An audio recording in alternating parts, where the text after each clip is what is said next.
नमस्कार, मैं हूं सागर और आप देख रहे हैं स्नेह सागर एजुकेशन वर्ल्ड का टॉक शो संघर्ष द स्टोरी ऑफ सक्सेस। दोस्तों, दुनिया की सबसे अद्भुत चीज है हमारा ब्रेन। इस ब्रेन के अंदर बहुत सी चीजें हमारे स्टोर हो जाती है और वो जो सालों साल तक हमारे मानसिक पटल पे इस तरह से छा जाती है कि हम जिसे भूल नहीं सकते। ऐसी ही बहुत सी यादें आपकी भी जुड़ी होगी और हमारी भी बहुत सी यादें हैं जो बचपन से हमारे साथ जुड़ी है। एक एग्जाम्पल के तौर पे मैं बताता हूँ कि 90 के दशक में जब एक सीरियल चलता था, इसका नाम था शक्तिमान। इतना फेमस सीरियल कि हम पूरा जो वीक है इंतजार करते थे कि कब संडे आए और कब हम संडे को शक्तिमान देखें। दोस्तों, शक्तिमान से जुड़ी हुई एक एपिसोड हमने पहले भी किया था जिसमें हमने जय मिश्रा जी से मुलाकात की थी, जिन्होंने शक्तिमान में घोष बाबू का रोल प्ले किया था। और आज फिर से हम अपने जो बचपन की यादें हैं शक्तिमान से जुड़ी हुई फिर से एक बार ताजा करेंगे, क्योंकि आज की गेस्ट हमारे साथ इस शो में जो है वो शक्तिमान सीरियल के बहुत इंपॉर्टेंट रोल इन्होंने प्ले किया है। तो एक छोटा सा मैं आपको क्लिप दिखाना चाहूंगा जिसके बाद हमें सारी मेमोरीज हमारी याद आ जाएगी। तो उससे पहले कि मैं क्लिप दिखाऊं, आप सभी से रिक्वेस्ट करना चाहूंगा कि इस एपिसोड को आप जरूर शेयर करें ताकि हमारे बचपन की जो यादें हैं वो ताजा हो जाए। तो एक छोटी सी झलक मैं आपको दिखाना चाहूंगा शक्तिमान सीरियल की। एवरेस्ट सहित पूरे पर्वत को पृथ्वी के अंदर 1 मील तक धंसा दे। अब तू बच नहीं सकता शक्तिमान, तू बच नहीं सकता। जय कौल, तुम मुझे नहीं रोक पाओगे।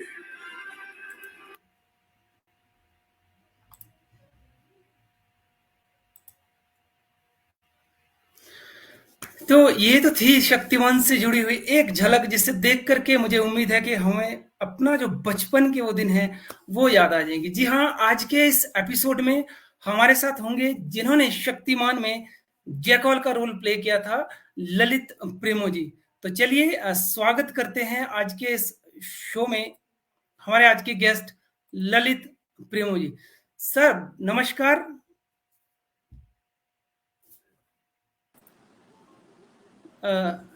नमस्कार। बहुत बहुत स्वागत है आप। नमस्कार नमस्कार, जी, बहुत बहुत स्वागत है सर आपका धन्यवाद। इस शो में। Thank you so much. Sir आज शक्तिमान का एक छोटा सा क्लिप हमने चलाया। वो दिन याद आ गए बचपन के जब हम पूरे हफ्ते बहुत ही बेसब्री से इंतजार करते थे कि कब संडे आए, कब हम शक्तिमान देखें। और शक्तिमान की जब हम बात करते हैं तो शक्तिमान, गंगाधर और जयकौल का रोल इतना हमारे माइंड में हमारे उन दिनों को याद करवा देता है। आपका जो था बहुत अद्भुत था। तो आज हम बहुत सी बातें करेंगे आपसे। सबसे पहले मैं जानना चाहूंगा कि किस तरह से आपका जो एक्टिंग का करियर है वो शुरू हुआ था। हाँ, ये लंबी यात्रा है, पुरानी बात है। मैं वैसे कश्मीर का रहने वाला हूँ। ओरिजिनली मैं कश्मीरी पंडित हूँ और मेरा शुरू का जो एजुकेशन है वो कश्मीर में ही हुआ है till class 12th। Class 10th तक मेरे मन में एक्टिंग से रिलेटेड कोई भी ख्वाहिश, कोई भी डिज़ायर थी नहीं।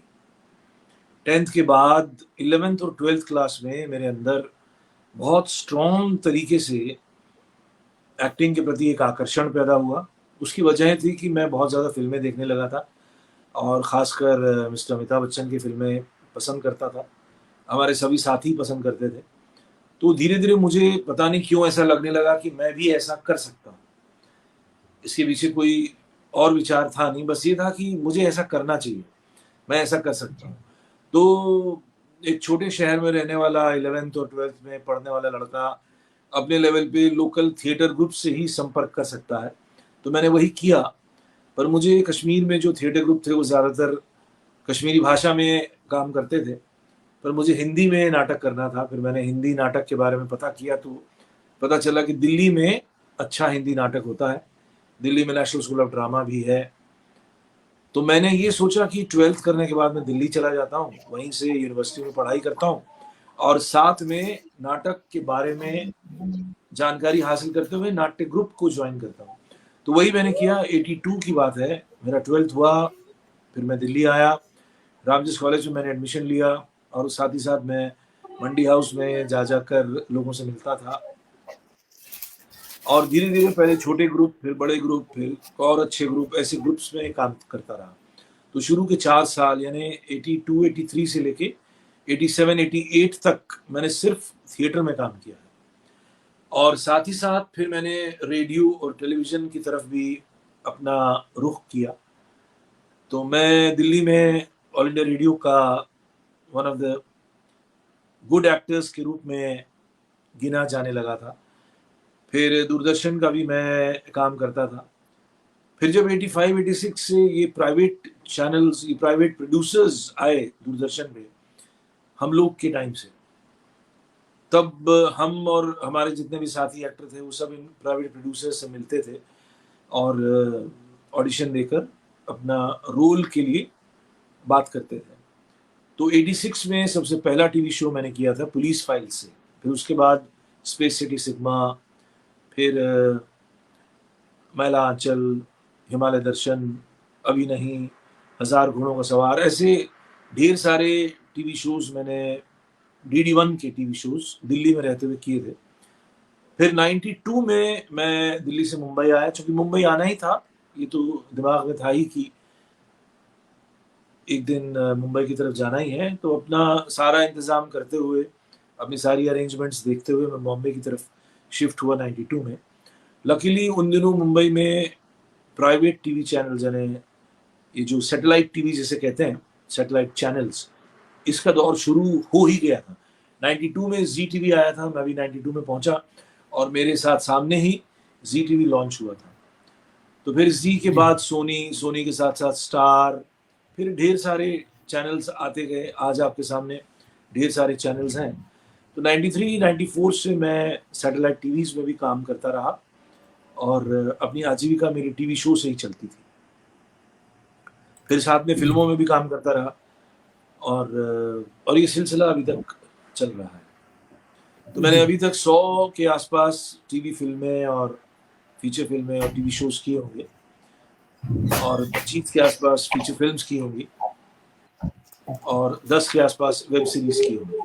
इसके अलावा मैं 300 से ऊपर रेडियो नाटक कर चुका हूँ जब मैं दिल्ली नहीं था, और 40 के आसपास थिएटर प्लेस यानी स्टेज प्लेस कर चुका हूँ।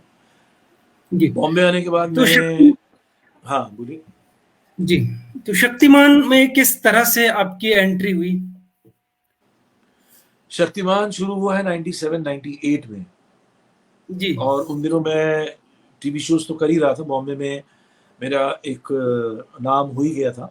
एक सीरियल था विराट, उस विराट सीरियल में मुकेश खन्ना जी मेरे साथ थे, हम दोनों उस सीरियल में काम कर रहे थे, और मैं मुकेश जी जो कैरेक्टर प्ले कर रहे थे विराट, उसमें उनके दोस्त का रोल कर रहा था। तो हमारे बहुत सारे सीन्स होते थे। दीपक बाहरी उस सीरियल के डायरेक्टर थे। तो उस वक्त मुकेश जी को भी लगा कि मुझे उनके सीरियल में आना चाहिए। तब उन्होंने मुझसे जिक्र किया कि मैं एक शो बनाने जा रहा हूँ शक्तिमान, और मैं चाहूँगा कि तुम उसका हिस्सा बनो। तो मेरा सेक्रेटरी होता था उन दिनों, तो सेक्रेटरी के जरिए हमने इनके ऑफिस में मुलाकात की, इनसे भी और डायरेक्टर दिनकर जानी साहब से भी। तो उसके बाद फिर एक दिन फ़ोन आया दिनकर जानी साहब की तरफ से, यानी प्रोडक्शन हाउस की तरफ से ही फ़ोन आते हैं कि आपको बुलाया गया है, और एक मीटिंग फिक्स हुई और उसमें तय हुआ कि ऐसा एक कैरेक्टर है जो 4 एपिसोड का है, डॉक्टर जयकॉल नाम का। तो उन्होंने मेरे फोटोग्राफ पे ही दाढ़ी मूंछ बना दी थी, फ्रेंच कट बियर्ड रखी थी मेरे फोटो पे। तो मुझे बताया कि ऐसा तुम्हारा गेटअप हम सोच रहे हैं। तो मुझे अच्छा लगा, मैंने कहा ठीक है करते हैं। शुरू में ये 4 ही एपिसोड का कैरेक्टर था, लेकिन बाद में इस कैरेक्टर की पॉपुलैरिटी और इसको जिस तरह से पसंद किया गया था, फिर ये कंटिन्यूस चलता है। जी, इसमें तो काफी ज्यादा वो रहा है रोल आपका। अच्छा, सिर्फ स्टार्टिंग ये 4 एपिसोड में ही था? हाँ, शुरू में जैसे उनके दूसरे विलेंस थे जो 2 एपिसोड और 4 एपिसोड के लिए आते थे ना, जी जी जी, कपाला था और भी कुछ नेगेटिव कैरेक्टर्स जिन्होंने किए थे, तो वैसा ही ये सोचा गया था। सोच तो शुरू में यही थी कि 4 एपिसोड तक ही रहेगा, लेकिन इसकी पॉपुलैरिटी इतनी हुई कि राइटिंग टीम और डायरेक्शन टीम को लगा कि इसको कंटिन्यू करना चाहिए, तो फिर ये कंटिन्यू चलता रहा और हर 6 एपिसोड बाद, 8 एपिसोड बाद इसको रिपीट करते थे। जी। तो आपने इस जो इसमें जो पावर भरी, खासकर आपका जो एक डायलॉग था पावर, मतलब वो अभी भी याद आता है कि उसमें इतनी पावर भर दी सच में ही कि जैकॉल के बिना शक्तिमान की कल्पना करना भी मुश्किल हो गई। तो आपने आज तक जितने भी रोल किए हैं, तो सबसे ज्यादा जो रोल है जो आपको खुद याद आता है, वो कौन सा रोल है? ऐसे तो बहुत सारे रोल हैं। शक्तिमान तो मेरा जी। एक पॉपुलर रोल रहा, जिसे पॉपुलैरिटी मिली है। पर मेरे जी, कई जी। सीरियल्स ऐसे हैं जिसमें मैंने बहुत अच्छा काम किया है। जैसे एक सीरियल दिल्ली में ही आता था, मैला आंचल। ये एक उपन्यास है फणीश्वर नाथ रेणु जी का, उस पर आधारित जी। एक टीवी शो बना था, सन 90 की बात है। तो इस रोल को तैयार करने में मैंने बहुत मेहनत की थी और ये रोल पसंद भी बहुत हुआ था। 16 एपिसोड की कहानी थी इसमें, और हम लोगों ने बिहार में फारबिसगंज, कटिहार, अलग अलग गाँव में शूट किया था। तो गाँव में काम करने वाले एक डॉक्टर की भूमिका थी जो गरीबों की मदद करता है। तो ये रोल मेरा बहुत सालों तक ये पसंदीदा रोल था। उसके अलावा एक सीरियल था कंगन, ये स्टार प्लस पे आता था। ये आशा पारेख जी ने बनाया था। ये इसमें भी मेरा कैरेक्टर बड़ा ही अलग किस्म का था। ये एक ऐसे बड़े बिजनेसमैन का कैरेक्टर था जो अपने छोटे भाई के लिए एक ऐसी लड़की चुनता है जिससे वो खुद प्रेम करता है। तो बड़ा ही कॉम्प्लिकेटेड सा कैरेक्टर था। इसमें वो अच्छा भी है और बुरा भी है, तो एक साथ जिसमें 2 शेड्स हों, उस तरह का कैरेक्टर था ये। तो इसको करने में भी बड़ा आनंद आया था। ऐसे कई शोज हैं। एक शो है अपना अपना आसमान। अपना अपना आसमान भी साउथ के एक उपन्यास पर आधारित एक टीवी शो था जो 92 में आया था। उसमें श्री गिरीश कर्नाड थे इंपॉर्टेंट रोल में। तो वो भी पॉजिटिव और नेगेटिव दोनों शेड्स के साथ था। घर का बड़ा बेटा है, लेकिन उसकी शादी हो चुकी है, मगर वो किसी और स्त्री से प्रेम करता है और उसको जस्टिफाई करता है। तो इस तरह से उसका कैरेक्टर था और उसको करने में भी मुझे काफ़ी आनंद आया और मेहनत हुई। ऐसे बहुत सारे कैरेक्टर हैं। झूमे जियारे एक सीरियल है, वो भी बहुत अच्छा था। इंतज़ार और सही एक लंबा डेली सोप था DD1 का, उसमें भी करने में मुझे बहुत मज़ा आया।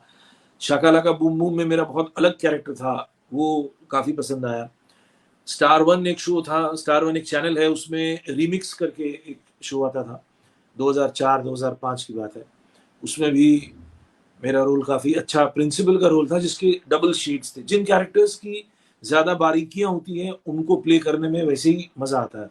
तो वैसे वो बहुत अच्छा जी। पिता है, बहुत अच्छा फादर है, लेकिन कभी कभी घूस ले लेता है, करप्शन में इन्वॉल्व हो जाता है, just to maintain the status of his own life.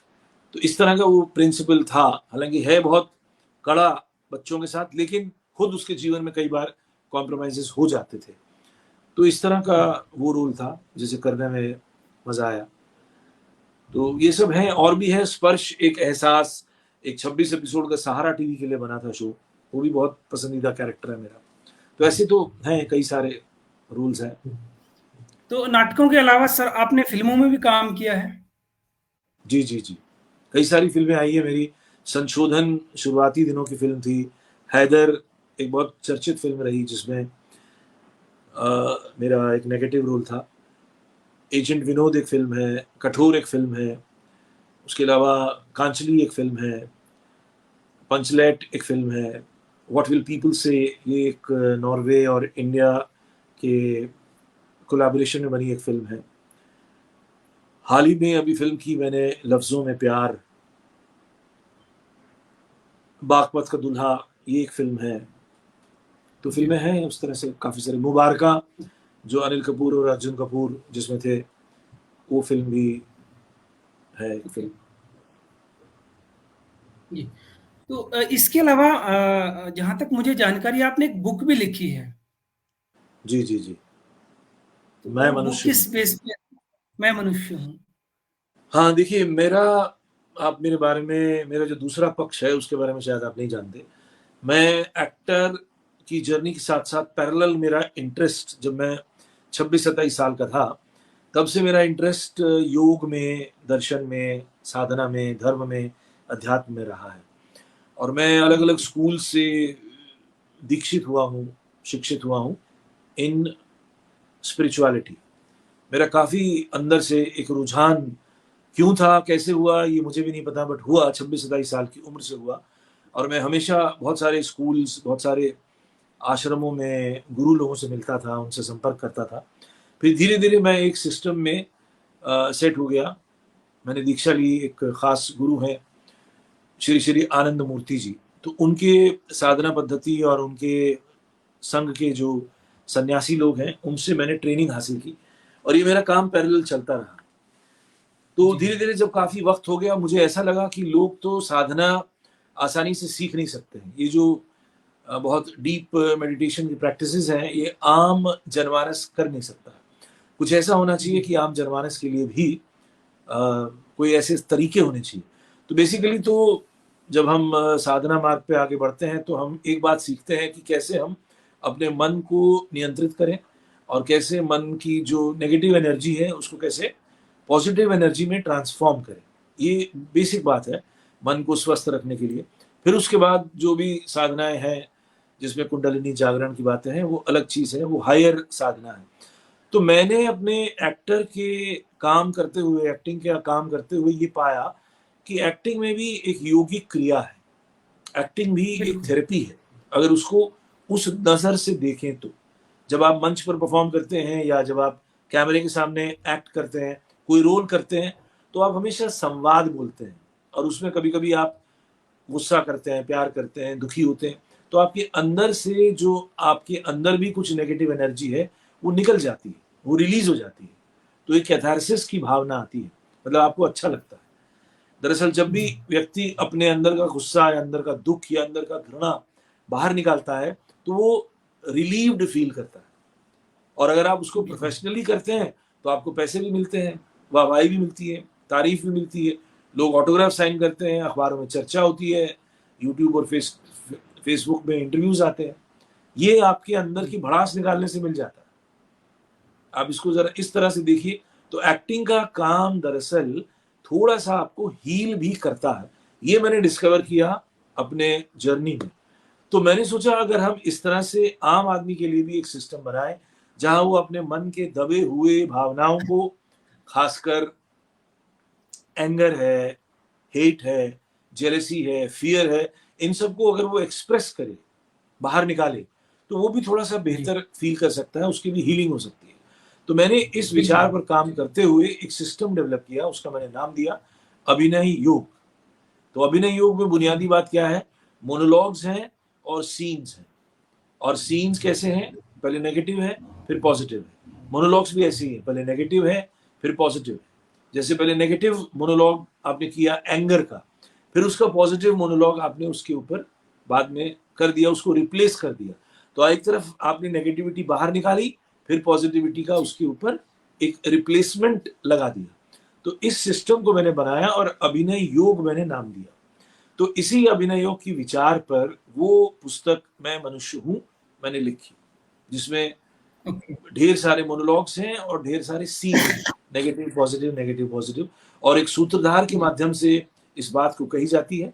और ये बात बहुत स्पष्ट रूप में उस किताब में, उस मैं मनुष्य हूं ड्रामा में कहा है कि आप अगर चाहें तो अभिनय का ऐसे इस्तेमाल कर सकते हैं और अपने जीवन को बेहतर बना सकते हैं, पॉजिटिव बना सकते हैं, नेगेटिविटी को ट्रांसफॉर्म कर सकते हैं। जी, ये बुक आपकी ऑनलाइन अमेज़न पे भी अवेलेबल है सर? अभी नहीं है, अभी उसका सेकंड एडिशन आने वाला है, तो जल्द ही आ जाएगी। अभी तक फर्स्ट एडिशन था, ये तो 2014 की लिखी हुई है, बट मैं अभी थोड़ा करेक्शंस के साथ, और उसमें 2 प्लेस और मैंने ऐड किए हैं, उसमें 2 नाटक और मैंने जोड़े हैं। एक छोटा नाटक है मिस्टर खड़ूस और एक बड़ा नाटक है फादर, जो ऑगस्ट स्ट्रिनबर्ग का लिखा हुआ नाटक है, उसको मैंने हिंदी में अडेप्ट किया है, विदेशी नाटक है। तो ये अभी हाल ही में तैयारी चल रही है और शायद महीने 2 महीने में ये अमेजन पे आ जाएगी। आप जरूर लीजिएगा और अपने साथियों से भी कहिएगा। जी बिल्कुल सर, जरूर। जैसे ही आपका इसका लिंक मुझे मिलता है, मैं हाँ जरूर हाँ, इसे पढ़ करके इसके ऊपर जरूर एक वीडियो भी बनाऊंगा। पक्का तो पक्का जरूर। जी, दूसरी चीज़ है सर, जिन युवाओं ने, जो युवा चाहते हैं कि एक्टिंग के इंडस्ट्री में जाएँ, अपना करियर बनाएँ, उनके लिए क्या राय आप देंगे? देखिए, सबसे पहली बात ये है कि किसी भी फ़ील्ड को अपना करियर बनाने से पहले हर व्यक्ति को जी, सोच विचार करके ही आना चाहिए। जल्दबाज़ी में किए गए फैसले अच्छे नहीं होते और बस ऊपर-ऊपर से जो व्यक्ति आकर्षित होता है, इस फ़ील्ड का ग्लैमर पार्ट जो है, सबसे पहले वो आकर्षित करता है। तो ग्लैमर पार्ट से आकर्षित होकर जो व्यक्ति आना चाहेगा, वो बहुत देर तक टिक नहीं पाएगा। चूँकि कोई गारंटी नहीं है कि आप ग्लैमर की दुनिया में बहुत आगे बढ़ें और आपको उस तरह की सफलता मिले। बुनियादी रूप में ये एक कला है, जैसे संगीत और नृत्य में ट्रेनिंग होती है, संगीत और नृत्य और दूसरी ललित कलाओं में जिस तरह की ट्रेनिंग की ज़रूरत है, यहाँ भी एक ख़ास प्रकार की ट्रेनिंग की ज़रूरत है और अगर उस ट्रेनिंग से गुज़रने का मादा उस व्यक्ति में है, उस स्टूडेंट में है, तो ही इस फ़ील्ड को एक प्रोफ़ेशन के रूप में अपनाना चाहिए। उसमें लगन तो चाहिए ही, ईमानदारी चाहिए कि वो सिर्फ़ यही काम कर सकता है। आर्टिस्ट देखिए, प्रोफ़ेशनल आर्टिस्ट वही बनता है, जो नौकरी करने के पक्ष में नहीं रहता। पहला पहला गुण या अवगुण उसमें यही होना चाहिए कि वो नौकरी के फ़ेवर में ना रहे। नौकरी करने वाला आदमी प्रोफ़ेशनल आर्टिस्ट बन नहीं सकता। क्योंकि प्रोफ़ेशनल आर्टिस्ट का जो जीवन है, वो फ्रीलांस लाइफ़ जिसे कहते हैं, वो बहुत ही अप्स एंड डाउन्स के साथ है। आज काम है, कल नहीं है। तो आदमी को धीरे-धीरे हैबिचुअल होना पड़ता है कि अपने जो नॉन वर्किंग डेज़ हैं, उसको वो कैसे मैनेज करें। जो नौकरी करते हैं जी, उन्हें तो पता है कि 10 टू 5 या 10 टू 6 रोज़ जाना है या एटलीस्ट हफ्ते में 5 दिन जाना है। यहाँ पे जब शूटिंग है, जब काम है, तब तो बीसियों दिन काम है और काम नहीं है तो एक लंबा गैप आ जाता है। कई बार वो फ़ेज़ेज़ मैनेज करना बहुत बड़ा मुश्किल हो जाता है हर आदमी के लिए। लेकिन अपने आप को किस तरह से वो उस समय का सदुपयोग करे, अपने आप को रीट्रेन करता रहे, री-एजुकेट करता रहे, वर्कशॉप्स करता रहे या लगातार कुछ ना कुछ काम करता रहे या दूसरे डिपार्टमेंट के बारे में कुछ जाने, जैसे कैमरा वर्क है या डायरेक्शन डिपार्टमेंट है। इस तरह से अपने आप को बिज़ी रखते हुए सँभाले, तब जाके कोई फ्रीलांसर इसमें टिक पाता है। तो जी। इतनी सारी तैयारियाँ करने का मादा जिस व्यक्ति में होगा, वही इस फ़ील्ड में टिक सकता है। तो तो सर आपकी बहुत जल्दी एक हाँ। जी, आप एक अकेडमी चलाते हैं एक्टिंग की, उसके बारे में थोड़ा-सा आप जानकारी दें?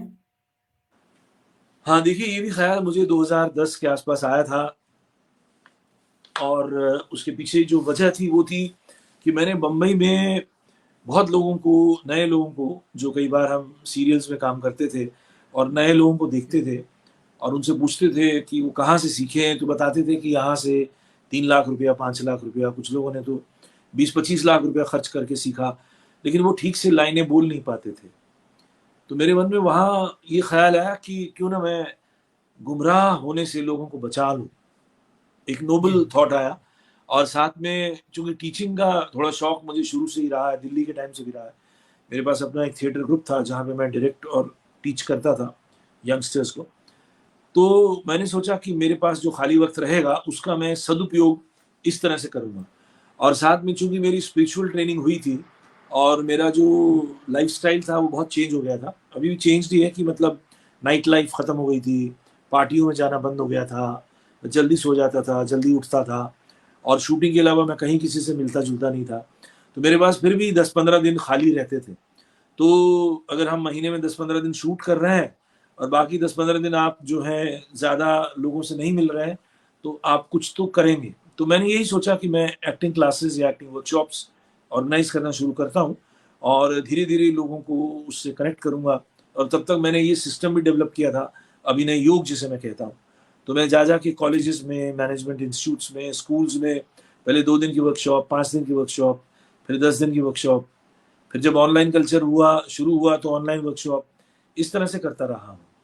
और अपनी अकेडमी में भी स्टूडेंट्स मेरे आते रहते हैं, सीखते रहते हैं और मैं यहाँ पे बहुत ज़्यादा फ़ीस नहीं रहती है, बहुत मिनिमम फ़ीस है और साथ में ऐसा भी नहीं है कि आप महीने भर या 3 महीने का ही कोर्स करिए। जो सिंसियर है, उनको मैं अपने साथ साल, 2 साल, 3 साल तक रखता हूँ, उन्हें ट्रेन जी। करता रहता हूँ, ताकि वो बाज़ार में पैसे कमाने लायक एक्टर बन सकें। और बहुत लोग हैं मेरे यहाँ से जो काम कर रहे हैं, पैसे कमा रहे हैं, अपना घर चला रहे हैं। तो ये है, चलता रहता है। और जिसे जिसे आपसे कांटेक्ट करना हो, एक्टिंग जिसे सीखनी हो, वो किस तरह से करे? आपकी कोई वेबसाइट या फिर कोई वेबसाइट तो है संपर्क? मेरी, ललित परिमू एकेडमी नाम से वेबसाइट है। उसके अलावा मैं समय समय पर इंस्टाग्राम में, फेसबुक में तो पोस्टर डालता ही हूँ, और लोग तो जी कनेक्ट होते ही हैं, वर्ड ऑफ द माउथ से भी लोग कनेक्ट हो जाते हैं। अभी आपके प्रोग्राम से आप चाहें तो इसको अनाउंस कर सकते हैं, या मेरा जी नंबर आप डाल सकते हैं कि इस नंबर से आप संपर्क कर सकते हैं मुझसे, मुझसे डायरेक्टली संपर्क कर सकते हैं। लेकिन वही आदमी जो सिंसियरली सीखना चाहता है, ऐसे जो टाइम पास के लिए फ़ोन करेगा वो अच्छा नहीं है। लेकिन जी जी जी। जो सिंसियरली सीखना चाहता है, बॉम्बे में है, कोई जगह ढूंढ रहे हैं, उसके अलावा आप जैसे ऑर्गेनाइजर्स अगर हैं, हाँ सर मैंने ये वेबसाइट भी मैंने है। स्क्रीन, हाँ, ये जो स्क्रीन पे मेरी लिखी एक और स्पेलिंग है, ये वेबसाइट है वेब। www.lalitparimuacademy.com।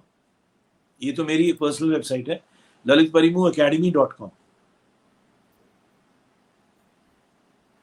ओके।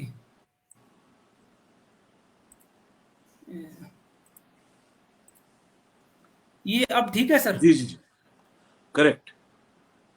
जी, तो जरूर जो आपसे नहीं नहीं, संपर्क पारिमू करना ललित चाहेंगे। पारिमू, PALALITPA।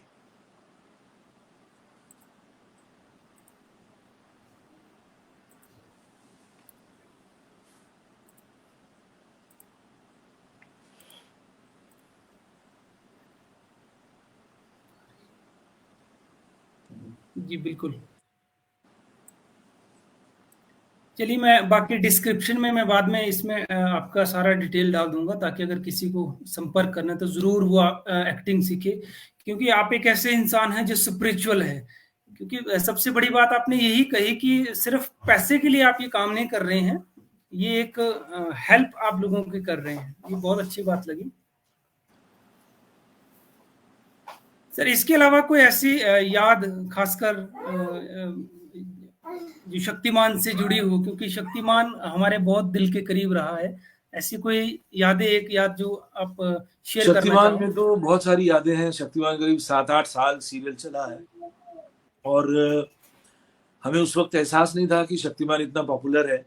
सबसे अच्छी बात जो थी शक्तिमान सीरियल की, वो ये थी कि एक बहुत ही अच्छे परिवार की तरह हम सब लोग मिलजुल के काम करते थे, और डायरेक्टर और प्रोड्यूसर मुकेश खन्ना ने भी जिस तरह का वातावरण बनाया था, वो वर्क प्रेशर नहीं लगता था। हमको ऐसा लगता था कि हम किसी फिल्म में काम कर रहे हैं, जहाँ आराम से शूटिंग हो रही है, आपका ख्याल अच्छे से रखा जा रहा है, और हबड़ तबड़ में सीन्स नहीं तैयार हो रहे, आप एक सीन करके एकदम फौरन दूसरा सीन कर रहे हैं, ऐसा नहीं था जैसे कि बहुत सारे डेली सूप्स में होता है। तो ये माहौल वहाँ का बहुत अच्छा था, और हम सब एक परिवार की तरह ही थे, जिसमें शक्तिमान भी है और गीता विश्वास है, और उसके अलावा मेरी जो टीम थी डॉक्टर जयकौल की, उसमें भी हम सब लोग एक परिवार की तरह ही रहते थे, काम करते थे। और अक्सर डायरेक्टर्स, खासकर लंबा समय तो कुक्कू खन्ना जी ने काम किया है, उसके अलावा कई डायरेक्टर्स आए और गए, बट उन्होंने भी काफ़ी अच्छे से हर एक्टर्स को संभाला है, और बहुत अच्छा डायरेक्ट किया है उन्होंने। वो भी बहुत आराम से काम करते थे, और और उसकी एक्टर्स से जो काम लेना सबसे उनको बड़ी आता था। बात, जी, जी, उसमें जो सबसे अच्छा ये लगता था कि एंटरटेनमेंट के साथ साथ नॉलेज बहुत अच्छे से नॉलेज, हाँ हाँ स्प्रेड किया जाता था। हाँ तो हाँ, खासकर ये एंडिंग में बहुत एक अच्छी बात है। मैसेज मैसेज बहुत अच्छे अच्छे मैसेज आते थे, तो वो हम लोग इम्प्लीमेंट भी करते थे, चाहे पानी के टैप को लेकर छोटी छोटी मगर हाँ मोटी बातें। हाँ, जी वो जी, बातें बहुत सच में रियल लाइफ में बहुत प्रैक्टिकली हमने खुद भी उन्हें किया, और काफी चीजें सीखने को मिली। तो चलिए, राइट आज राइट राइट। आपने वक्त निकाला, इसके लिए आपका बहुत बहुत धन्यवाद अपने इसी शेड्यूल से। फिर कभी आपसे मुलाकात होगी तो जरूर हम जी आपको जी फिर से जी, इनवाइट करेंगे। थैंक यू सो मच, आज, थैंक यू सो मच सारे। Okay sir, welcome. All the best, take care. Okay sir, thank you. तो दोस्तों, ये थे ललित प्रीमो जी। इन्होंने शक्तिमान सीरियल में बहुत ही बेहतरीन रोल किया था डॉक्टर जयकौल का। आज भी जब हम याद करते हैं उन दिनों को, तो एक बचपन में चले जाते हैं, और काफी लर्निंग इस शो में हमें मिली। जो शक्तिमान के द्वारा जितने भी मैसेज दिए गए, या फिर उन दौरान एक जो स्टूडेंट लाइफ हमारी पर्सनली जब स्टूडेंट लाइफ चल रही थी, तो बहुत कुछ सीखने को मिलता था। तो आज ललित प्रेमो जी से हमारी मुलाकात हुई और इनकी एकेडमी भी है, जिनका लिंक मैं अभी डिस्क्रिप्शन में इस सेशन के बाद डालूंगा। आप जरूर, अगर किसी हमारे युवा को एक्टिंग के क्षेत्र में आगे बढ़ना कोई चाहता है, इन्होंने बहुत अच्छी बात कही कि इसमें सिर्फ कोर्स नहीं है कि 1 महीने का कोर्स किया, पैसे लिए और खेल खत्म। तो सर ने जैसे कहा कि मैं 1-1 साल भी अपने साथ उन युवाओं को रखता हूं जो इस फील्ड में आगे बढ़ना चाहते हैं, जिनके अंदर वास्तव में कुछ एक्टिंग करने के लिए जिल है, एक जिसे कहते हैं कि उत्सुकता है, जो आगे बढ़ना चाहते हैं। साथ ही साथ ललित सर ने और भी बहुत सी बातें कही जिन्हें जान करके बहुत अच्छा लगा कि ये सिर्फ एक एक्टर ही नहीं है, बल्कि एक आध्यात्मिक इंसान है और दिल के भी बहुत अच्छे इंसान है। तो आज बहुत अच्छा लगा, बचपन की यादें वापस आ गई। अगले एपिसोड में फिर किसी सेलिब्रिटी से मुलाकात करेंगे, तब तक के लिए नमस्कार।